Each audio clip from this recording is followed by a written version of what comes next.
میں ڈنک مارا، مگر نبی کا عاشق تھا، برداشت کر گیا اور زہر چڑھنے لگا. اتنا زہر چڑھا کہ ابو بکر صدیق کی آنکھوں سے گرم گرم آنسو نبی کریم صلی اللہ علیہ وسلم کے رخسار مبارک پر ٹپک رہے تھے. کیوں برداشت کیا؟ کہ اگر پاؤں ہلاؤں گا میرے نبی کی آنکھ کھل جائے گی، نیند کھل جائے گی، تکلیف ہوگی. خود برداشت کی مگر نبی کو تکلیف نہ دی، اس لیے کہ محبت اسی کا نام ہے، عشق اسی کا نام ہے. اسی لیے کہا محبت میں کبھی ایسا زمانہ بھی گزرتا ہے، محبت میں کبھی ایسا زمانہ بھی گزرتا ہے، زباں خاموش رہتی ہے کہ دل تو روتا رہتا ہے.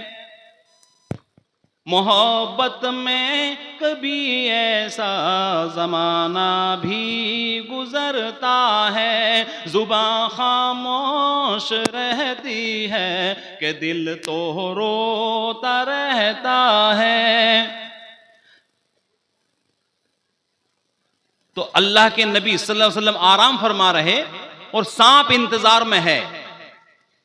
اب ابو بکر صدیق کے ساتھ چلے غار سور کے اندر، کر کے ہجرت غار سور میں پہنچ جب سرکار ہو، کر کے ہجرت غار سور میں پہنچ جب سرکار ہو، ساتھ میں وہ صدیق اکبر جیسے تابعدار ہو. سانپ تھا ایک مدت سے وہاں پر، سانپ تھا ایک مدت سے وہاں پر، طالب دیدار ہو. سوئے ہوئے تھے جہاں عربی سنوریا، سوئے ہوئے تھے جہاں عربی سنوریا، سانپ مارے ہوئے فن بولا نبی کا بدن ذرا دیکھن دو، دیکھن دو. دائی حلیمہ بولی لے کے یہ بلیاں، دائی حلیمہ. پھر اللہ کے نبی صلی اللہ علیہ وسلم کو معراج ہوئی، آسمانوں پر پہنچے، عرش بری پر پہنچے نبی جی بن کر جب مہمان ہو، عرش بری پر پہنچے نبی جی بن کر جب مہمان ہو، سارے پیغمبر ملے وہاں پر ہونے لگے قربان ہو، سارے پیغمبر ملے وہاں پر ہونے لگے قربان ہو. حور و ملائک کہنے لگے سب، حور و ملائک کہنے لگے سب، تم پہ جان نثار ہو. شاہ مدینہ ہے یہ عربی سنوریا، شاہ مدینہ ہے یہ عربی سنوریا. یہ ہے نبی جی ہمار، یہ ہے نبی جی ہمار، یہ ہے رف رف سوار. ذرا دیکھن دو، دیکھن دو. دائی حلیمہ بولی لے کے یہ بلیاں، دائی حلیمہ. آخری مصرع سنا رہا ہوں پھر اپنی بات ختم کرتے ہیں، کیونکہ میرے بعد اور بھی مقرر حضرات تشریف فرما ہیں، سبھی کا سننا ہے. آخری عمر فاروق رضی اللہ تعالیٰ عنہ ایمان کیسے لائے، بس یہ بتا کر میں پھر اپنی بات ختم کرتا ہوں. سیدنا حضرت عمر فاروق رضی اللہ تعالیٰ عنہ تلوار ہاتھ میں لے کر نعوذ باللہ اللہ کے نبی کو قتل کے ارادے سے چلے تھے. ایمان کیسے لائے؟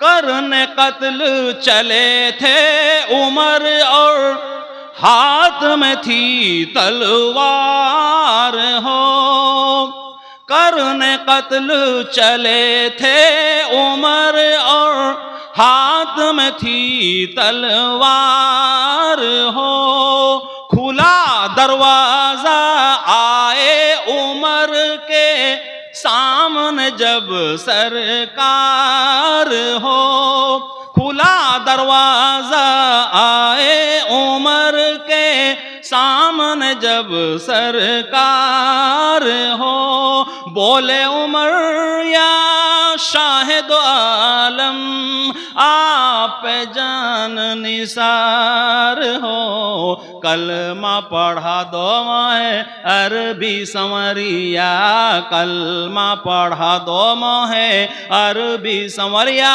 میرے پیارے مصطفیٰ موہ جلوائے خدا ذرا دیکھن دو، دیکھن دو، دائی حلیمہ بولی لے کے یہ بلیاں، دائی حلیمہ چم چم چمکے ہیں بدن جیسے نور کی کرن، موہے لاگی ہے لگن ذرا دیکھن دو، دیکھن دو۔ کاش میں بھی اچھا شاعر ہوتا۔ الاؤنسر صاحب بھی بولتے نعرہ تکبیر اور آپ لوگ کہتے سبحان اللہ۔ اب مجھے پتہ نہیں، ایسا لگ رہا ہے ہندوستان میں بیٹھے یا قبرستان میں بیٹھے اللہ کے بندوں کسی نے سبحان اللہ کہا ہی نہیں، کیونکہ ہم بھی شاعر نہیں ہیں، ہم کیوں کہیں گے بھائی؟ اندھا بانٹے سیڑھنے اپنوں کو دے، جس کو یہ شاعر کو بلا دے اس کے لیے تو نعرے اس کا حوصلہ افزائی کرتے ہیں۔ اب ہم بہت دور چل گئے، ہمارا کون، بس ہم خدا کا خدا ہمارا۔ السلام علیکم ورحمۃ اللہ وبرکاتہ۔ زندہ رہے، پھر کبھی اللہ نے چاہا ملاقات ہو۔ حضرت آپ شاعروں کے سرپرست ہیں اور آپ کے درمیان میں ہم لوگ کو نعرہ لگانے مناسب نہیں لگا، ڈر سا محسوس ہونے لگا۔ جزاک اللہ، اللہ آپ کو سدا سلامت رکھے۔ بہت خوبصورت خطاب فرمائی آپ نے اور بہت اچھا لگا الحمدللہ۔ سب سے بڑی بات ہے آپ کی خطاب کی مقبولیت اس سے جھلکتی ہے کہ ماشاءاللہ پورا مجمع سناٹا بن کر اور پوری توانائی کے ساتھ سنا۔ اللہ آپ کے اس بیان کو ہم سب کے لیے نجات کا ذریعہ بنائے اور اللہ آپ کو عمر خزہ عطا فرمائے۔ جزاک اللہ۔ بس یہی میرے لیے نعرے ہیں۔ اللہ تعالیٰ مجھے بھی، آپ کو بھی، ہم سب کو اس دین کے اوپر پورے اترنے کے توفیق آمین فرمائے۔ آمین۔ وآخر دعوانا ان الحمدللہ رب العالمین۔ ماشاءاللہ یہ تھے ہم سب کے بہت ہی بہترین قائد اور اس جلسے کے خوبصورت رہنما اور زیر صدارت حضرت اقدس مولانا اصغر علی صاحب، یونانی حکیم، شہر سہارنپور یو پی کی سرزمین سے آپ کو اور ہم کو خطاب کر رہے تھے۔ ماشاءاللہ آپ لوگ جانے کی فضا بالکل نہ بنائیں جی۔ اور نائب امیر شریعت جو ہمارے ہے کہ ویڈیوز آپ تک جو پہنچا، آپ نے دیکھا، آپ کو پسند آیا ہوگا۔